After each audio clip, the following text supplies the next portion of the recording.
Olá, pessoal, bem-vindos novamente ao nosso canal. Hoje nós vamos falar sobre férias, mas antes de a gente entrar no tema, aquele recadinho de praxe que é importante a gente lembrar.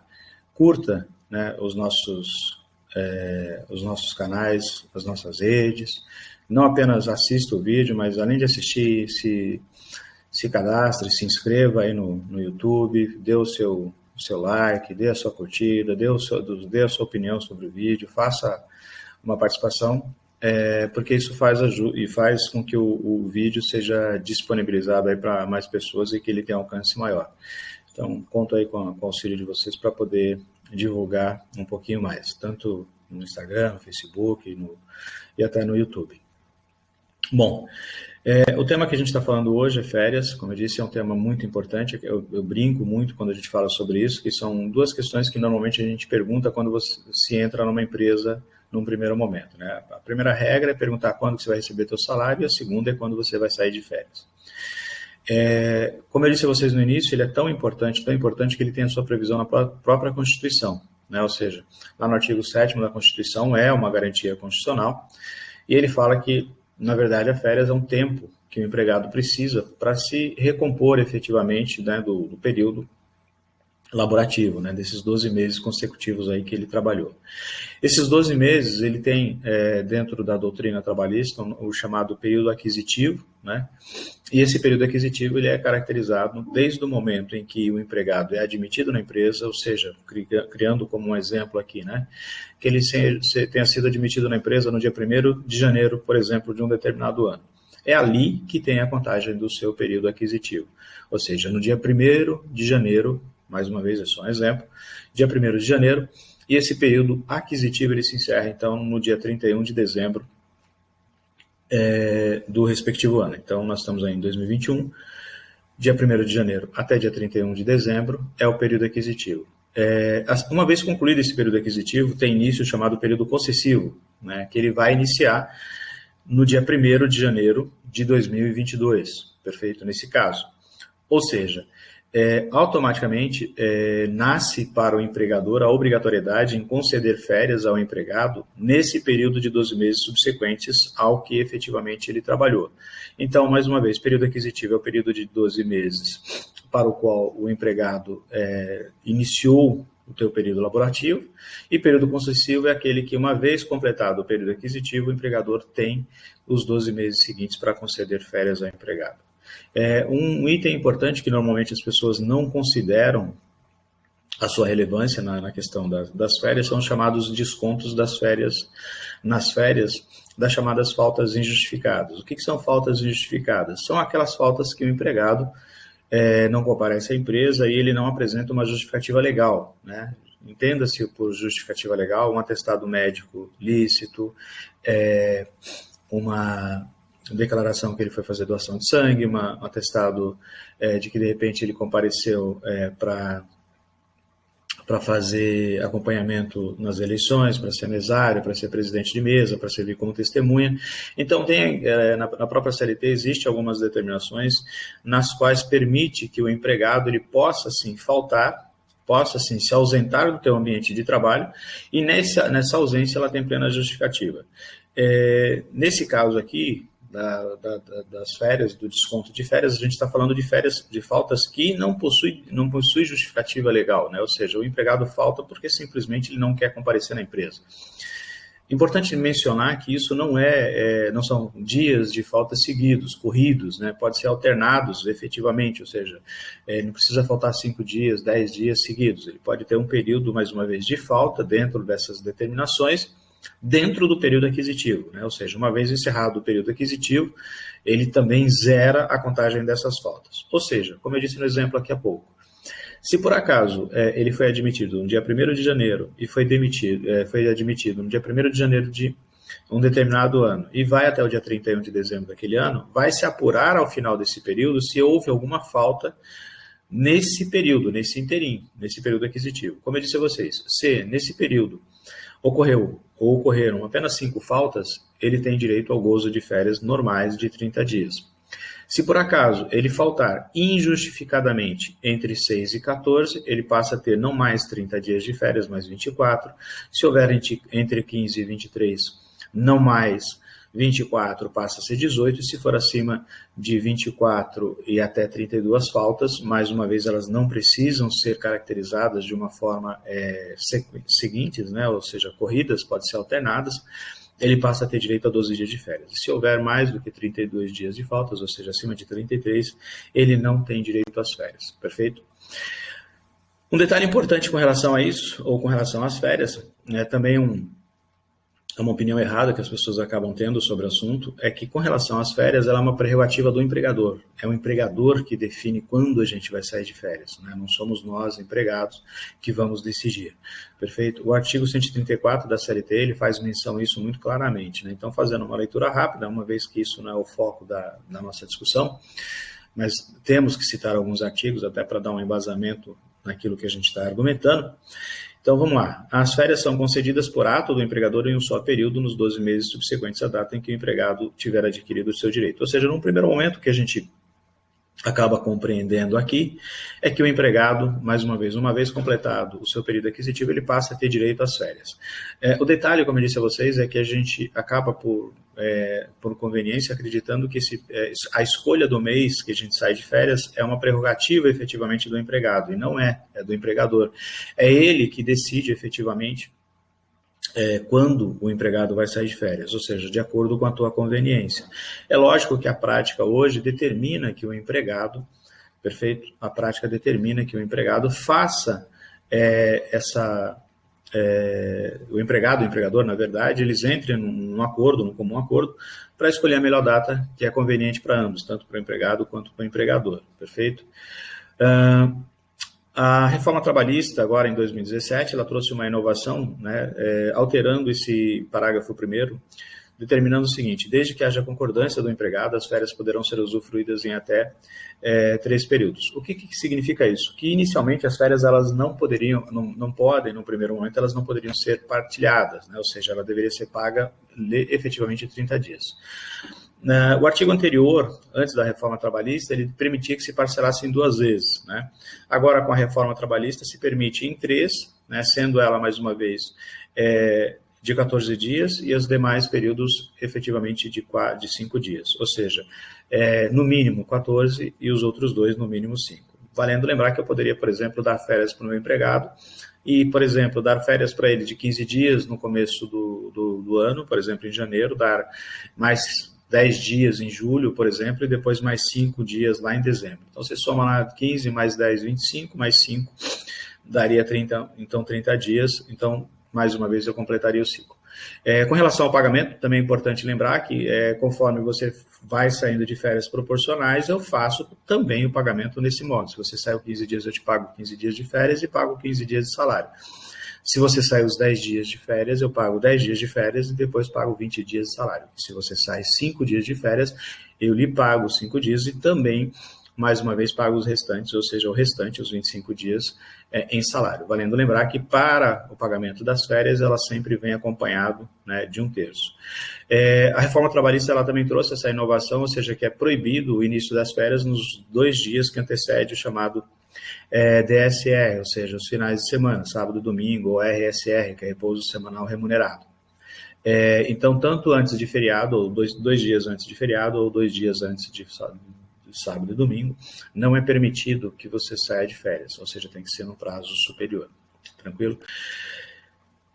O artigo 136, ele vem reforçar aquilo que a gente está dizendo, que é quanto à prerrogativa, mais uma vez, do empregador, de que é ele que escolhe o período que a gente sai de férias. Mas aqui ele cria um adendo muito interessante, no qual ele cria ou perde essa obrigatoriedade de que o empregador ele determina o período que a gente vai sair de férias. Então, o 136 ele vem. A época das férias será que melhor consulte os interesses do empregador. Mais uma vez, só para ratificar aquilo que a gente vem dizendo até agora.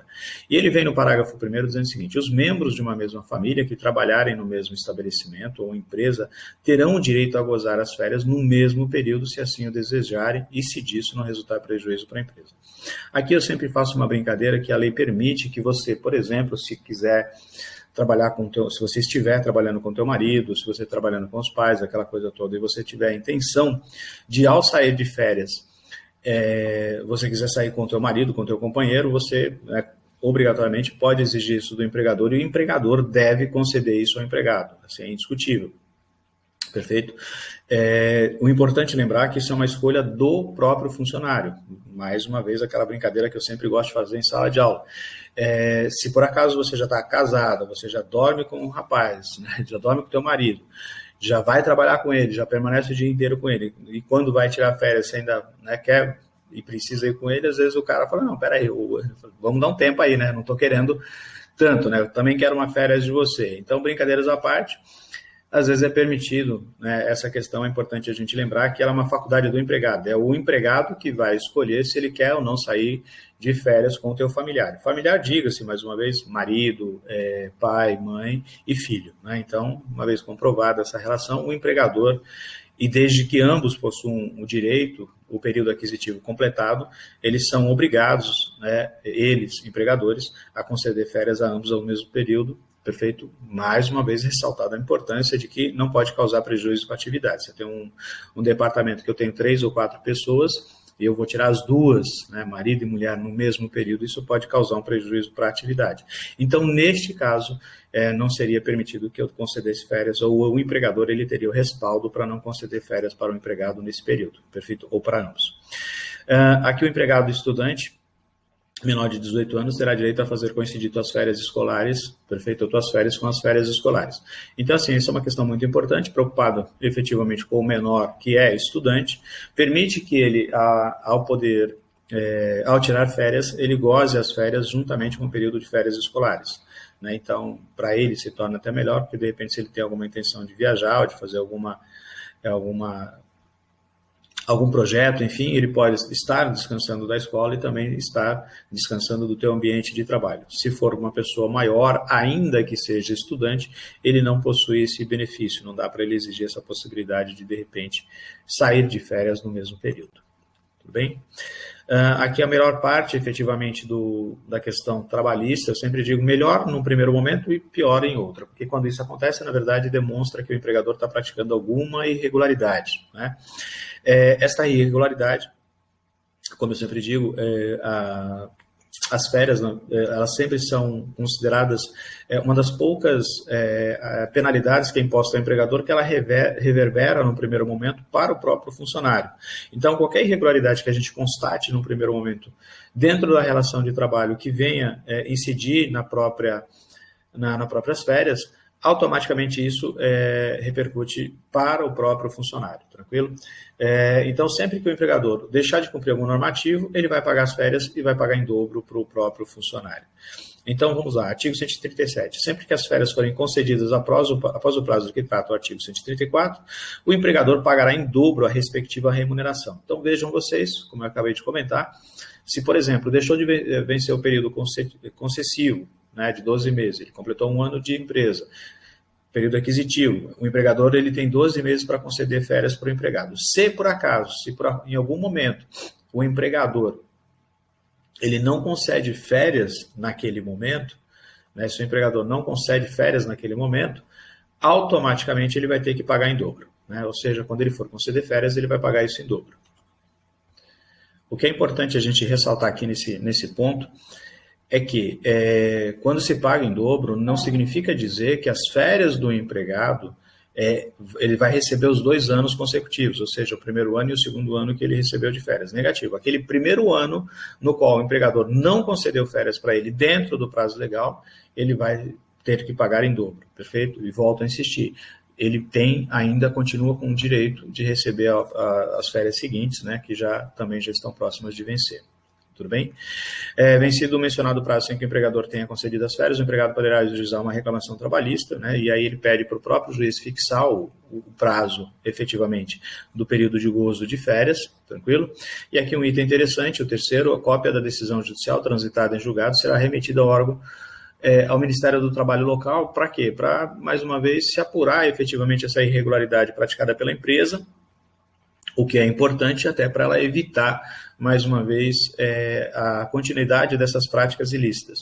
Então, isso também é importante, mais uma vez, porque tem um caráter não somente punitivo para a empresa, mas um caráter pedagógico, né, de ensinar a empresa que ela não deve ter essa prática que venha a lesar os direitos do empregado, né? Aqui um outro detalhe também muito importante, que as pessoas acabam por desconsiderar, mas é muito relevante essa questão, ou seja, durante esse período que você está de férias, se você já não tiver um contrato de trabalho prévio, ou seja, se você já não está trabalhando numa outra empresa, eu não posso, durante esse período de férias, por exemplo, você sair para prestar serviço para uma outra empresa. Mais uma vez, período de férias, ao pé da letra, ele é um período de descanso, é um período que você tem que repousar. Então, se você faz dessa forma, você não poderia agora, neste momento, sair da tua empresa e trabalhar em outra. Vender férias. Vender férias. Vender férias é uma prática, mais uma vez, quando a gente usa essa terminologia, as pessoas acabam imaginando e falam, poxa, vender férias é algo complicado porque não se é permitido. Se é permitido, sim, desde que você venda, mais uma vez, como usualmente se usa, usa o termo, né? Com um período de 10 dias. Então, 10 dias é plenamente possível e legal que eu venda para o meu empregador. Ou seja, eu vou sair de férias do dia 1º ao dia 30, por exemplo, de janeiro de 2022. O que acontece? O empregador, ele resolve, olha, eu preciso que você fique aqui durante um período, que eu não posso ficar 30 dias sem você. Então, se eu, empregado, aceitar, ele pode fazer o seguinte, eu fico 20 dias de férias e volto a trabalhar e eu recebo por esses 10 dias. Então, qual que é a prática aí para a gente entender? Eu recebo antecipadamente minhas férias, recebo o meu salário, mais um terço, né? Como a gente vai ver daqui a pouco, recebo o meu salário, recebo mais um terço e quando eu retornar de férias, eu tenho direito àqueles 10 dias que eu trabalhei. Então, a venda de férias integral, como a gente costuma usar, isso não é permitido, a lei não faculta isso aos empregados. Essa é uma questão muito problemática, eu oriento muito os meus clientes nesse sentido de não proceder dessa forma. Por quê? Porque isso gera uma insegurança tanto para o empregador quanto para o empregado. O empregador, porque a qualquer momento ele pode sofrer uma ação judicial do empregado, pleiteando isso de volta, uma vez que a própria lei, né, essa prática de comprar as férias do empregado integralmente, ela é ilícita, né, ou seja, não é permitida pela legislação. Algumas conclusões finais para a gente encerrar, ou seja, férias no desligamento. Aqui é importante a gente mencionar que, salvo a questão de demissão por justa causa, que a gente vai falar daqui a pouco, toda vez que o empregado é demitido ou pede demissão, ele tem direito às férias tanto integrais quanto férias proporcionais. Então, isso já é um direito dele. Eu peço demissão, eu tenho 6 meses de empresa, 8 meses de empresa, 1 ano e 10 meses de empresa, eu vou receber 1 ano, umas férias integrais, mais 10 meses de férias proporcionais. Perfeito? Agora, se o funcionário for demitido por justa causa, ele não possui direito às férias proporcionais, somente as férias integrais. Mais uma vez, no exemplo, eu tenho 1 ano e 8 meses de empresa, não saí de férias ainda continuo exercendo minha atividade normal, não parei em nenhum momento aí para gozar minhas férias. O que vai acontecer? Se eu for demitido por justa causa da empresa, automaticamente eu tenho direito ao meu saldo de salário, que são os dias que eu trabalhei, por exemplo, esse vídeo está sendo gravado no dia 15, por exemplo. Se, por acaso, eu fui demitido no dia 15, eu tenho direito a 15 dias de salário, ou seja, pego o meu salário, divido por 30 e multiplico por 15. E no que diz respeito às férias, eu vou verificar, mais uma vez, eu tenho 1 ano e 8 meses de trabalho, beleza. Esses 1 ano eu já gozei férias? Não, portanto, eu vou ter direito a umas férias integrais. O que eu vou receber na minha demissão por justa causa? 15 dias de salário, mais uma férias integrais, perfeito? E se eu já houver gozado as minhas férias, automaticamente eu não tenho direito a nada. Ou seja, se eu só tiver direito às férias proporcionais, eu tenho direito a receber apenas somente o saldo de salário. Tranquilo? Férias, eu sempre digo, tomem cuidado que a férias nada mais é do que uma antecipação do teu salário, perfeito? Então, vou dar um exemplo. Eu vou sair de férias agora, dia 1º de agosto. Né? Então, dia 1º de agosto eu vou sair de férias. O que significa aí na teoria? Em torno do dia 29, mais ou menos, eu recebo, né, porque mês de julho são 31 dias, no dia 29 eu recebo as minhas férias, ou seja, o salário referente ao mês de agosto, e recebo mais um terço funcional. Digamos que o meu salário seja R$3.000, eu recebo R$3.000, mais um terço equivale a R$1.000. Portanto, eu vou sair de férias e recebo R$4.000, perfeito? Recebo esse valor, mais uma vez, no dia 29, por exemplo, de julho. No dia 5 de agosto, ou no 5º dia útil de agosto, que é o dia do pagamento, No quinto dia útil de agosto, eu recebo o meu salário referente ao mês de julho, perfeito? Então, recebo os dois. E aí, o que vai acontecer? É por isso que eu coloquei aqui, cuidado com o mês seguinte, eu sempre faço essa menção. Por quê? Porque quando eu voltar de férias, eu vou ficar de férias do dia 1º de agosto ao dia 30 de agosto. O que significa? Que quando eu retornar lá no final de agosto, ou seja, no quinto dia útil de setembro, eu não vou receber nada de salário. Por que eu não vou receber nada de salário? Porque, na verdade, eu já recebi o meu salário referente ao meu mês de agosto quando eu saí de férias. Então, eu sempre digo, na verdade, que quando a gente sai de férias, o que a gente recebe a mais é apenas, então, somente o chamado 1/3 constitucional. Perfeito? Isso é o que a gente recebe a mais, porque, mais uma vez, as férias é exatamente o valor do salário que a gente teria para receber naquele respectivo mês. Outro detalhe aqui muito importante, né? Só para finalizar, o empregador ele não pode alterar as tuas férias num período inferior a 30 dias. Se ele assim o fizer, ele está, mais uma vez, como a gente acabou de comentar, obrigado a fazer o pagamento de uma multa, né, referente ao dobro do valor. Por quê? Porque ele alterou, mais uma vez, o valor, as tuas férias num período inferior a 30 dias. Isso não é permitido. Então, isso dá ensejo ao pagamento da multa em dobro. Por que a lei impede, mais uma vez, esse tipo de postura? Justamente pela questão do programa, né? Ou seja, você se programou para viajar, comprou passagem, fez estadia, fez pagamento antecipado de hotel, aquela coisa toda, e aí quando você já está tudo pronto, uma semana antes das tuas férias, o empregador vem e fala, olha, cancelamos tuas férias. Isso não pode acontecer. Mas, se porventura acontecer, como eu disse há pouco, ele vai ter que te pagar em dobro também. Eu sempre lembro, né, só para finalizar uma vez mais, que dificilmente o empregador ele faz o pagamento dessas férias em dobro, dessas penalidades, de forma administrativa. Normalmente o empregado tem que ajuizar uma ação judicial justamente para pleitear isso em juízo, porque é onde o empregador vai ser compelido, né, a fazer o pagamento disso. Beleza? Bom, pessoal, o que eu tinha para falar rapidamente acerca de férias era justamente isso. Vou reiterar o pedido feito anteriormente. Se inscreva no canal do YouTube, ative as notificações. Mais uma vez, isso é muito importante para a gente. Está aqui as fotinhos tanto do YouTube quanto do Instagram e do Facebook. Se inscreva nos canais. Isso ajuda muito a gente. Tranquilo? Mais uma vez, obrigado. Uma boa